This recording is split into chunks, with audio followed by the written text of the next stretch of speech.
Hello friends, নানান ব্যঞ্জনে তোমাদের সকলকে স্বাগত জানাচ্ছি। দেখো এখানে দুটো পাকা তাল নিয়ে এসেছে, একদমই ভীষণ পাকা তাল দুটো। এখন তাল দুটোকে রস করে নেবে।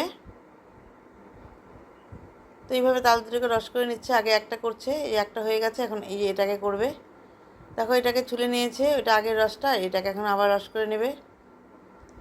রস করা হয়ে গেছে, এখন এই যে এখানে নারকেল কুড়িয়ে নিচ্ছে। এখন এর মধ্যে নারকেল কুড়ো আর এই যে চিনি, আর এখানে দিচ্ছে চা চামচের, এগুলো চায়ের চামচের এখানে 4 চামচের চালের গুঁড়ো দিয়ে দিল। আর এখন দিয়ে দিচ্ছে হচ্ছে এখানে এই 2 চামচের মতো এই যে চায়ের চামচ, এগুলো এই দিয়ে এর মধ্যে ময়দা দিয়ে দিচ্ছে। দিয়ে এই ভালো করে একটু মেখে নিচ্ছে, মেখে ফেটিয়ে নিচ্ছে। আর এদিকে দেখো বাকি তেলের রসটাকে দিয়ে এইভাবে এটাকে ক্ষীর বানানো হচ্ছে। তো এর মধ্যে নারকেল দেওয়া হয়েছে আর চিনি দিয়ে দিচ্ছে। আর এখন এদিকে দেখো, এদিকে একটার মধ্যে বড়া বসিয়েছে, আর এদিকে ক্ষীরটাকে বানানো হচ্ছে। চিনি নারকেল আর ঘি দিয়ে বানানো হচ্ছে এটাকে।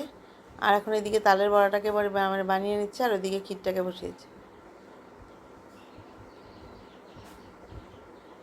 এটা কিন্তু তালের বড়ার জন্য বানাচ্ছে। আর ওইদিকে তো ক্ষীরটার মধ্যে শুধু নারকেল আর চিনি, আর এখানে শুধু ওই যে নারকেল, ময়দা আর আটা, সরি, চালের গুঁড়ো।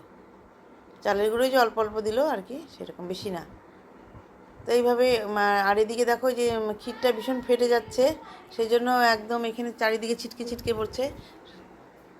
এখন এর মধ্যে দিয়ে দিচ্ছে হচ্ছে দুধ দিয়ে দিল, দিয়ে এইভাবে ক্ষীর বানিয়ে নিল। তো বন্ধুরা, তোমাদের যদি ভালো লেগে থাকে তো প্লিজ একটু কমেন্টস করবে।